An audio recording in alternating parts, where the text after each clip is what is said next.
现在插播本港刚刚收到的紧急新闻。据悉，日军于当地时间12月7日凌晨空袭了夏威夷的珍珠港，美军舰只损失严重。1941年12月7日，日本海军联合舰队偷袭美国夏威夷珍珠港，太平洋战争爆发。次日，日军在炮兵、空军、海军的配合下，向香港发起了猛烈进攻，香港民众死伤惨重。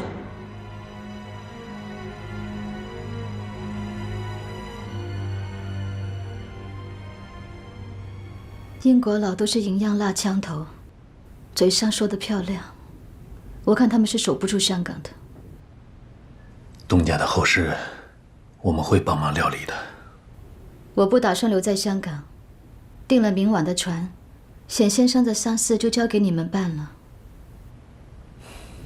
作为酬劳，这家广州大酒家给你们经营10年。显太太，我不是在征求你的意见。明早律师楼会有人来办手续，你们签字就是了。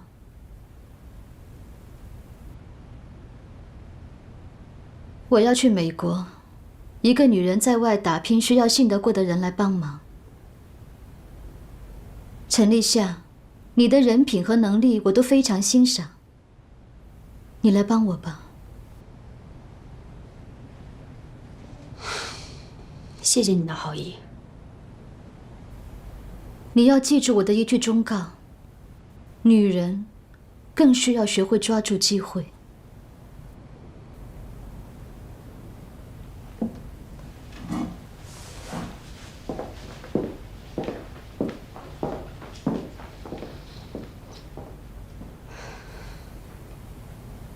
东家一世英名，连个办后事的人都没有。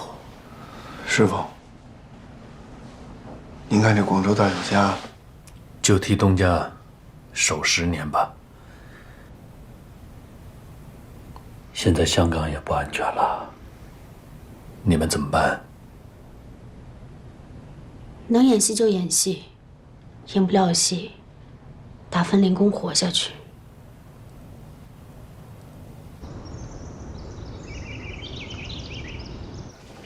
日本人和英美已经开战了，也不知道英国人和美国人是不是能够打败日本。如果他们拿日本人都没法子的话，咱们就真没希望了。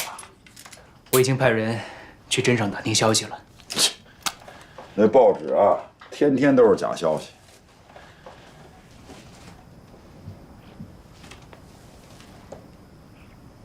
日本人打香港已经10天了吧，一点消息都没有。我敢肯定，如果香港丢了，英国人提起裤子就跑。哼！你也别灰心啊，我们不是在组建东江抗日游击根据地了，抗战力量在不断壮大。东江抗日游击根据地，敢打广州吗？敢打香港吗？如果不敢的话，那就只有挨打的份儿。老邝，哎呀，行了，别老套了，就烦你们这样，动不动就称兄道弟的。叫邝队长啊，我带几个兄弟进趟城。你干什么去啊？打探真消息。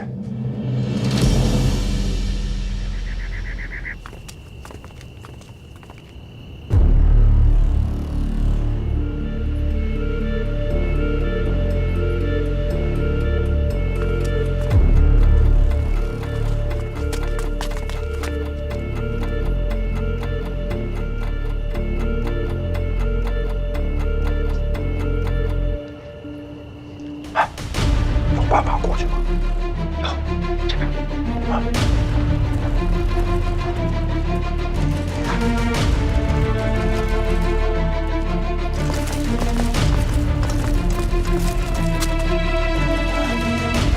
快走！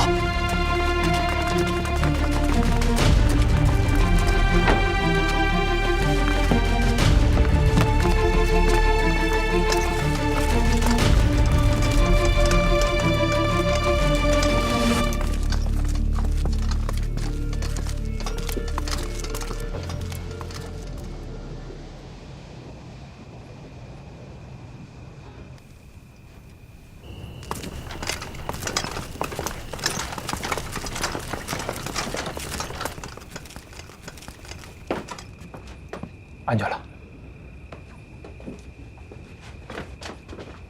拿着，别声张。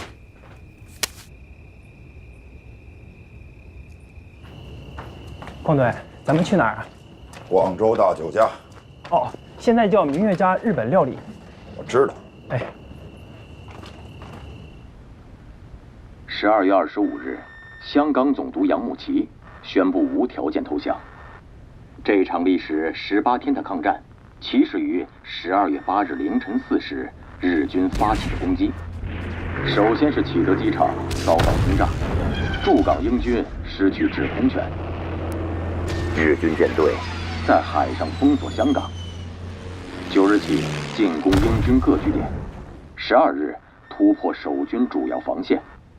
14日占领九龙并炮击香港岛，18日和19日登陆并占领香港岛东北部，21日切断水源，25日下午7时30分英军投降，日军占领香港。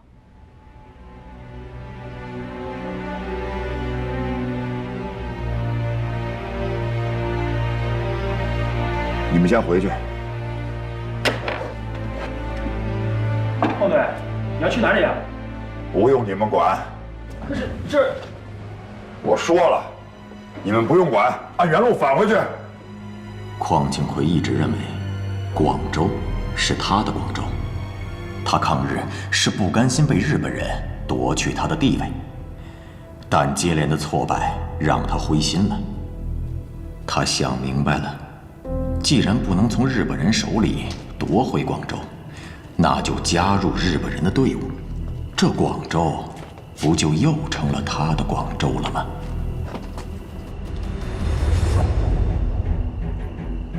新六队，队长是不是要跟日本人拼了？让你们来，把阮非洲叫出来，快去！哦，哈哈哈哈哈！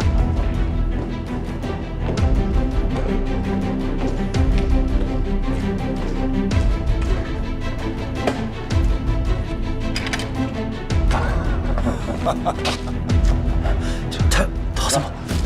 哎，请，快回去，快回去！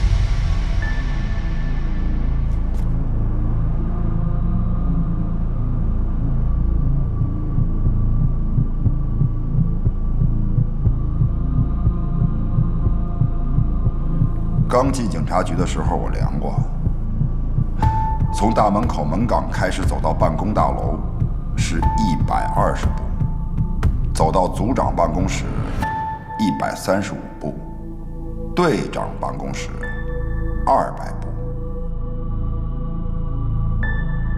局长办公室236步。2度走完这236步。 我活活走了4年。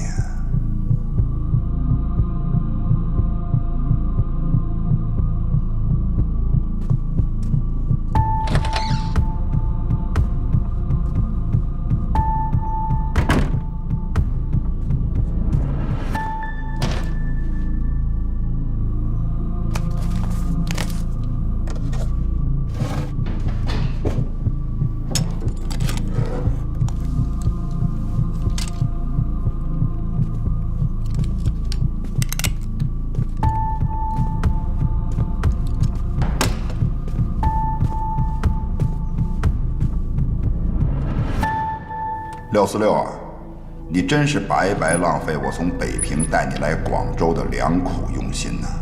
你一辈子追随我的脚步，可你就是学不会我的审时度势。算了，你死了，你积攒的这一切，我就笑纳了。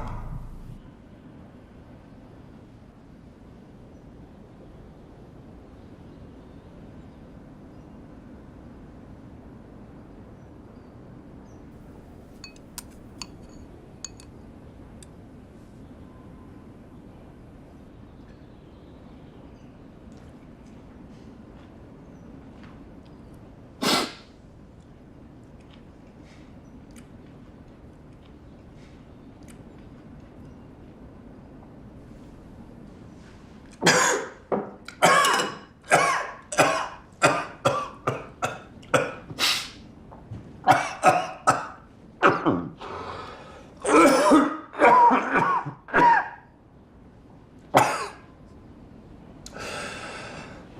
这道菜是太辣了，时风日下呀！啊，这粤菜什么时候改放辣椒了？嗯，就是啊，太不像话了。是啊，广州天天都是喝凉茶的，吃辣椒，这不是害人命吗？哪个酒楼，我砸了他去！算了啊。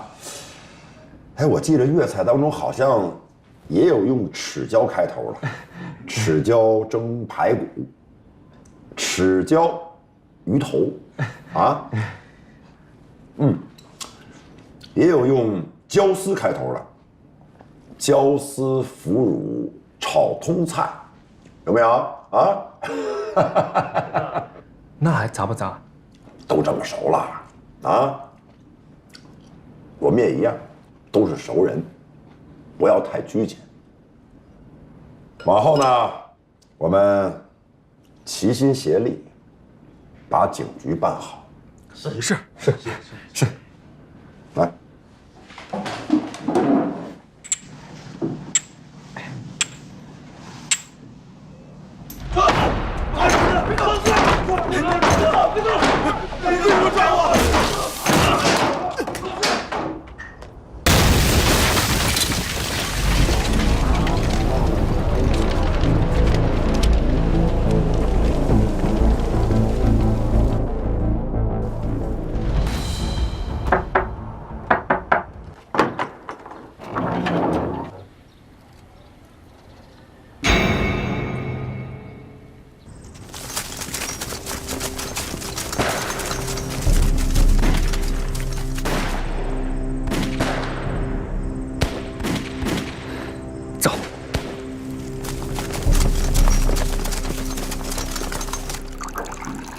故地重游，我是感慨颇多呀。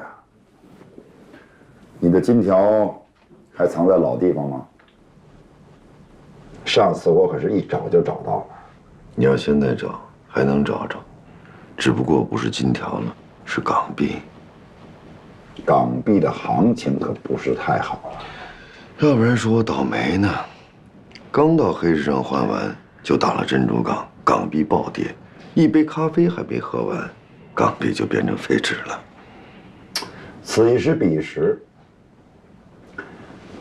现在我喝的这杯茶，都没有当年那么香。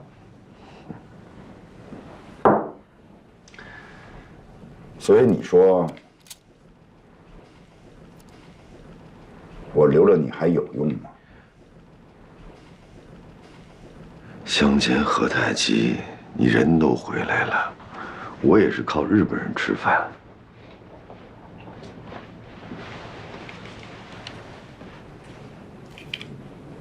日本人，三国有喜啊，你觉得他能保得住你吗？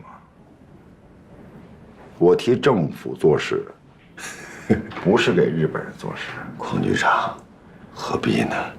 你现在抱大腿应该是阮非洲吧？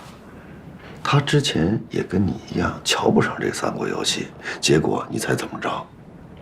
架不住这三国游戏有后台呀，随随便便叫出一个大佐来，把他吓得是屁滚尿流。我说哪来那么大底气呢？原来认识大佐了。哪个大佐我也不怕。别误会。我是觉着你没必要因为我得罪日本人，何必呢？你刚刚回来，脚跟还没站稳呢。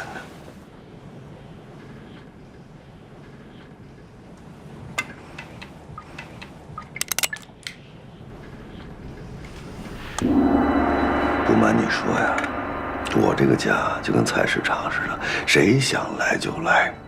我也想明白了，大不了一起死嘛。你趁早给二老一个交代。皮肤硬，血浆无。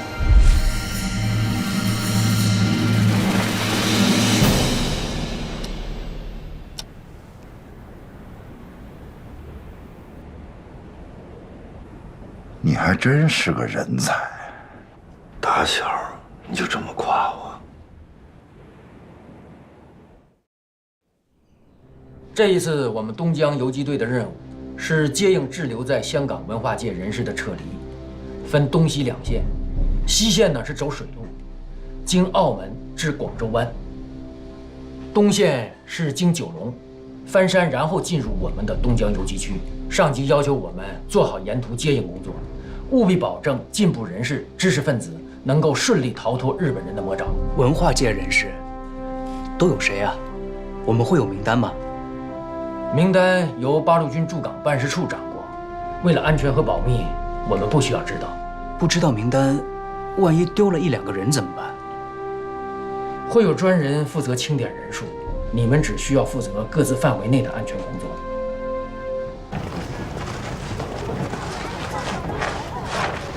实在不好意思啊，日本人一定会追究抗日活动的。我们的戏院演过抗日戏，把这些拆了，免得惹上麻烦。明白，也谢谢你这段时间的照顾。都是中国人嘛。对了，还有一场电影，要不进去看一下？最后一场了。不必了。以后美国人的电影也不让放了。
班主，你看，请邹韬奋、茅盾先生参加大东亚共荣圈的建设。怎么办？我们梁红玉一定会被日本人抓的。听说马师曾师傅已经跑到澳门去了，我们也想办法逃吧。从香港到九龙的水陆码头都已经被封锁了。啊？那怎么办？要不我们都不唱戏了，大家各谋生路。这样日本人就拿我们没办法了。哎呀，你以为谋生很容易吗？哎，戏班不会散，我也绝不会丢下大家独自逃生。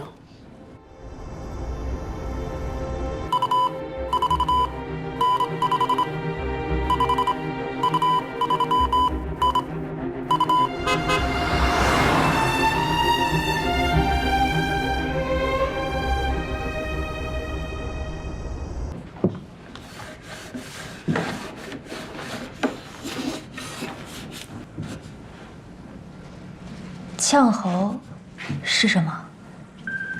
呛喉就是味精的意思。厨师们不太喜欢味精，因为吃了会口干，所以叫它呛喉。你那么着急回香港做什么？我爸还在蔡亭，来不及叫他回来了。你为什么突然间想问我这个问题啊？那你在广州待那么久干嘛？你说呢？我不知道。这些腊肠和腊肉是我留给你和你爸的。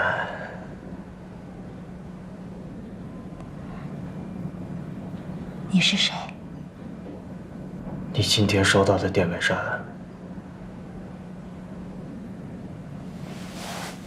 不是有“呛喉”这2个字吗？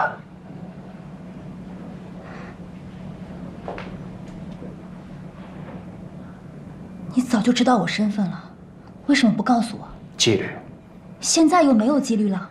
我的任务已经完成了，但是我担心有些话再不说，会没有机会。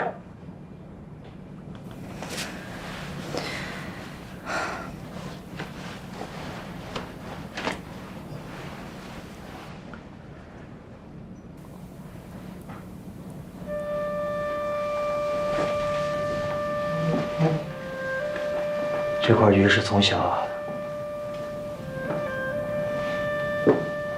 我爸妈留给我的唯一一样物品，我想把它送给你。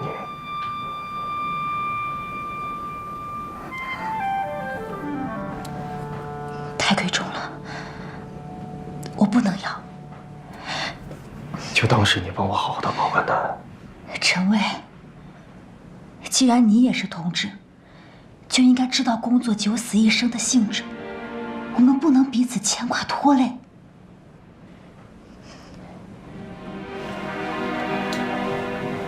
抓紧时间过来，我跟你说一下安全的问题。你现在要马上搬家，这里已经不安全了。我爸去哪里？去的石府路，那里有很多卖留声机、电线和灯泡的商铺，混在里边会很安全。还有呢？你现在掩护的身份已经不安全了，阮飞寿已经盯上了我们。他知道你跟我之间的关系，他是一个资深的间谍，经验比你王家现在还要丰富。我要向上级请示。不需要，电台的安全是由我来负责的，我现在已经来不及帮你转移了。你要抓紧。好，照顾好自己。我走了。我送你。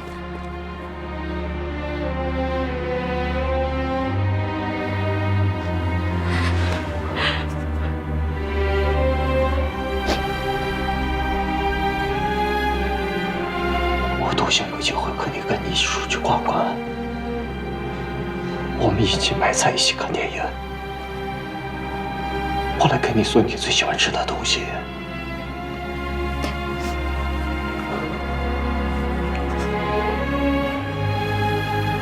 会有机会的。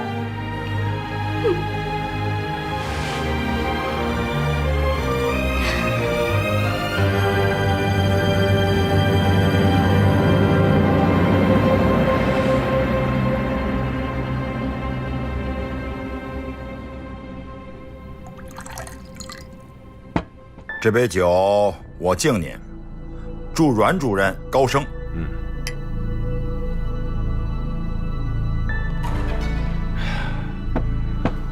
邝局长，我调任宪兵队特高课，维护广州安定的局面职责更重，尤其是各种抵抗组织，必须予以铲除。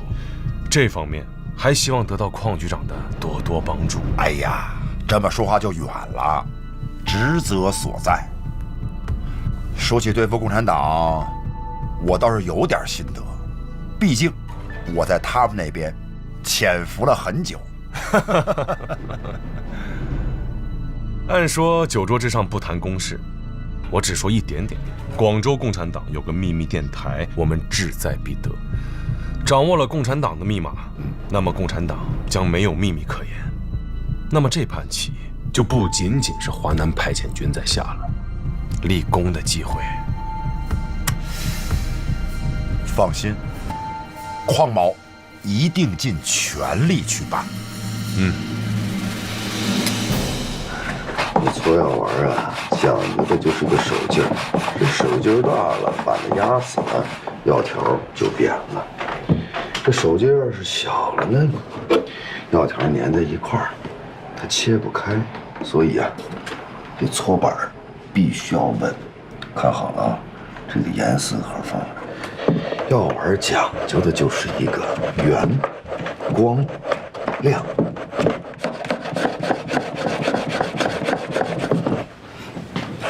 好了，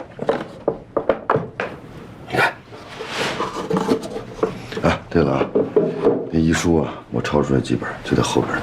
你走的时候想着拿走。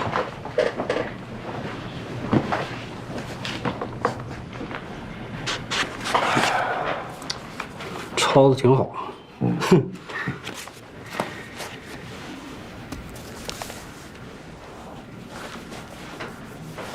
就这几本吗？你从哪儿拿的时候，那些呢？我这家跟菜市场似的，谁想来就来，抄的时候再拿出来。那你保存好了？哎，不是我说你啊，你也太不够意思了。咱俩交往这么长时间，你也不在日本人住的地方给我弄套房子。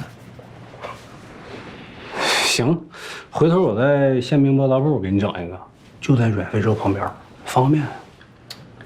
证件拿了。你天天就琢磨自己这点事儿是吧？我跟你说，这证件弄得老费劲了。多少钱？说个数。别给我提钱啊！哎，你看这是什么？陈李季家的配方，壮腰健肾丸。这一箱子都是给你准备的。行，回头我一块带走啊。只是，你去香港到底干啥去啊？我得问你们日本人呢。咋了？我妹妹在香港呢，我想着给她弄回来。哦，那行，那就顺道呗。那什么，你现在啊是防疫给水部队的后勤，去香港呢是买机械零件去了，整准了。不是，那这上面写没写能不能带人呢？哎，咱不用写，我打上招就行啊。好，男女不限，就带一个。那什么，还有事儿啊，我得求你。这香港不是沦陷了吗？怎么说话呢？怎么叫沦陷呢？那叫共存共荣。行，你们爱怎么说怎么说。大和港币呢，在香港禁用，有钱人都变成了穷人了。但是我打听了，这小额港币可以用，在那边兑换率是6折，很划算。我给你准备2箱，一人一半，行不行？行。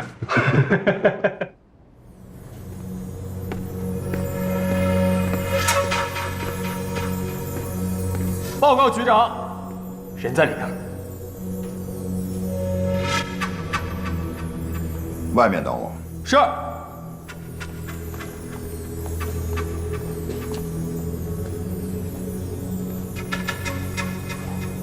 我应该叫你蓝教授呢，还是蓝长官啊？不是说你在打鬼子吗？我在重庆还看见过给你的嘉奖令呢。故意羞辱我，未免太不明智了吧？我记得我们第一次见面的地方，就是在这个牢房。你让我对你客气一点，以免日后不好相见。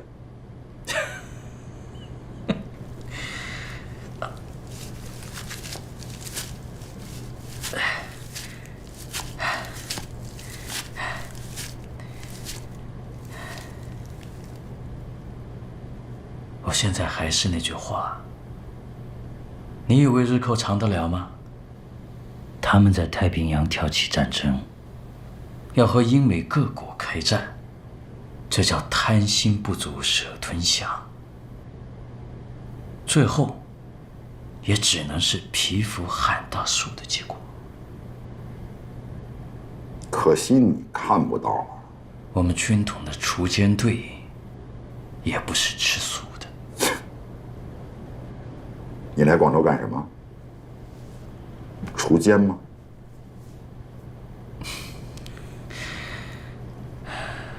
告诉你也无妨。我要去香港采购西药。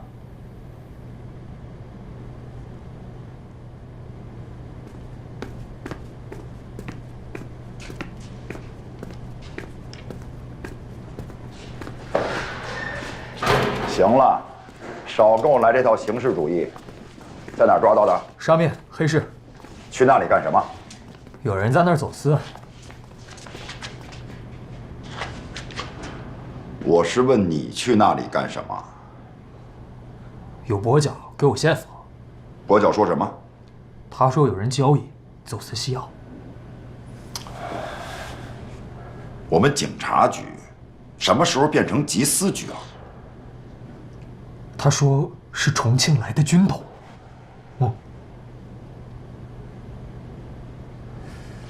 哎，局长，这人你认识啊？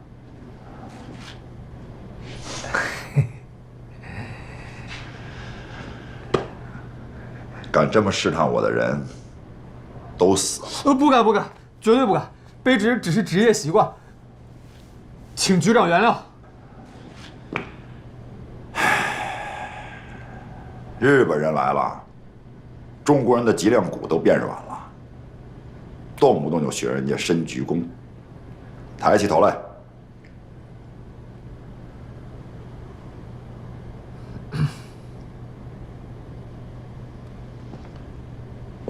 军统的事情不要管了，我给你一个新的任务，去查一查中共在广州的秘密电台。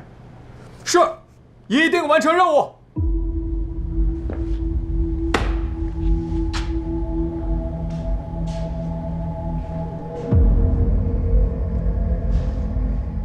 走了？哎呀，这个人怎么说走就走啊？把这当什么了？当旅馆了吗？这是他出的钱。我知道这是他出的钱，那问题家还是我收拾的呢，家具都是我淘回来的，我还替他省钱了呢。再说了，我是不是这家里的长辈？是不是应该长辈说了算？是，这不就完了吗？这太不像话了。爸爸，还有个事。什么事儿？我们要搬家了。要搬家了？为什么？不搬？搬什么家呀？苗苗，我跟你说啊，做生意讲究的就是熟客，对吧？你这好不容易养了几个熟客，等一搬走，熟客没了。我们要去第10府路那边，那边人多，生意会更好的。生意好，你也不行啊，对不对？你这生意好了，你就这么一个旧的一个照相机，再加上你们2个人，你照顾不过来的。再说了，第10府路的房租多贵呀！啊，不搬，听爸爸的。房租已经交了。房租交了。哎呀，你们这个主意怎么这么大呀？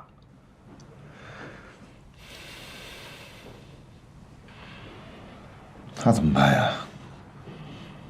哎，行吧，搬。但是啊，我那儿的东西比较多，我得收拾2天啊，给我2天时间。爸爸，那怎么了？是我们。我们？我们要搬家。我们要搬家了。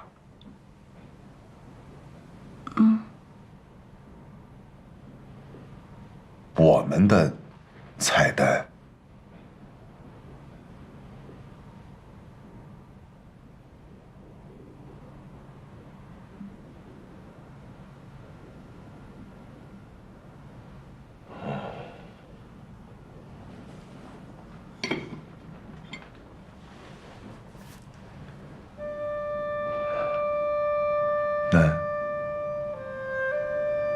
是阿威让你搬的，必须要搬吗？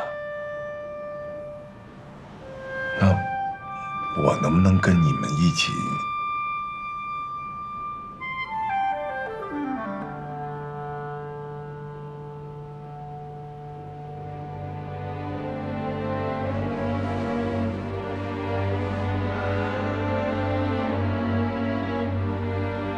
哎呀，爸爸，我还会这样做，真的是为了生意。我们会常回来看你的嘛，好不好？爸爸。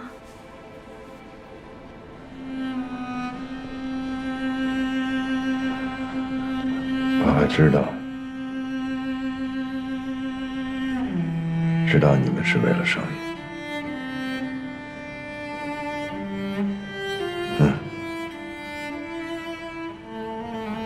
搬吧。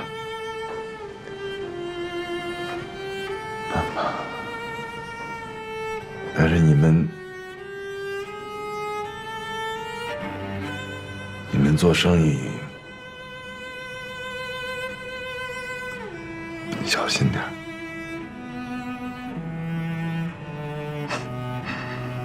吃饭。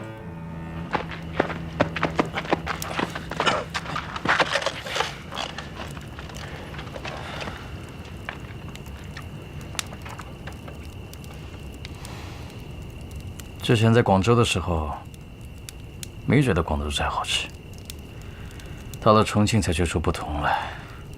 这重庆菜太辣，不光是辣嘴，这下面的古道也受不了。厉害的时候啊，能融起虾仁那么大个肉球来，上面还糊着血呢。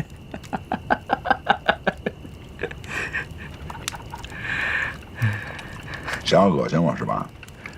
还是省省吧。我在日本啊，学警察课程，经常在法医房里边吃饭。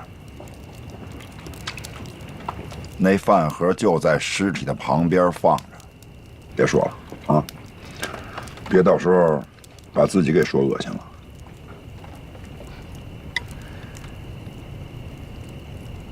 把我带到这荒山野岭干嘛呀？我要是不屈服的话，你就要秘密处决我是吧？没问题，给我个痛快的，我不会屈服的。屈服并不丢人，丢人的是无谓的牺牲。哎，同事一场，还没有你的墨宝呢。会刺一副吧？假惺惺的，你要干什么呀？我说你写。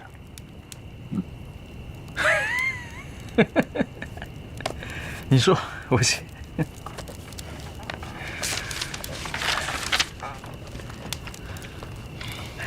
资收到。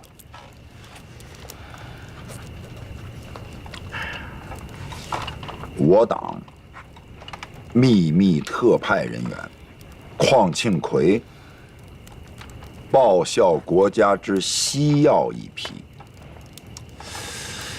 价值嘛，价值写20根金条。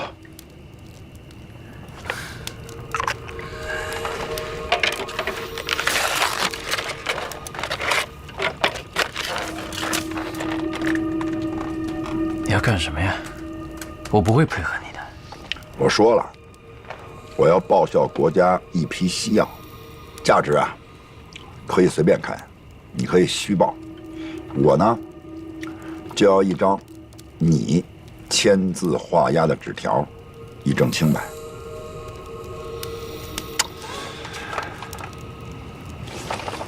说白了，我得多拜几个码头。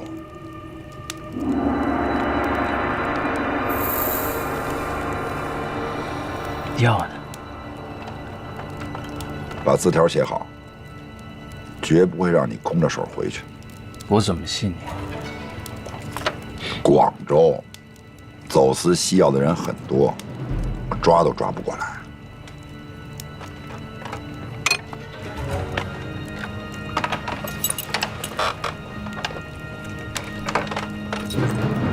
我呢，不求跟你苟富贵勿相忘，我只求啊，我们以后少一些互相打扰。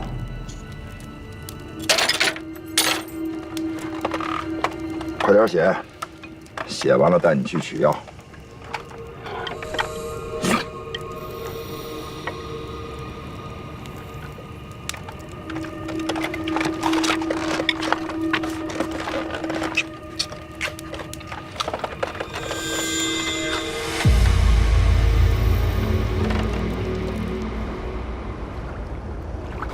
其实啊，你没必要这时候来香港，我一个人就行了。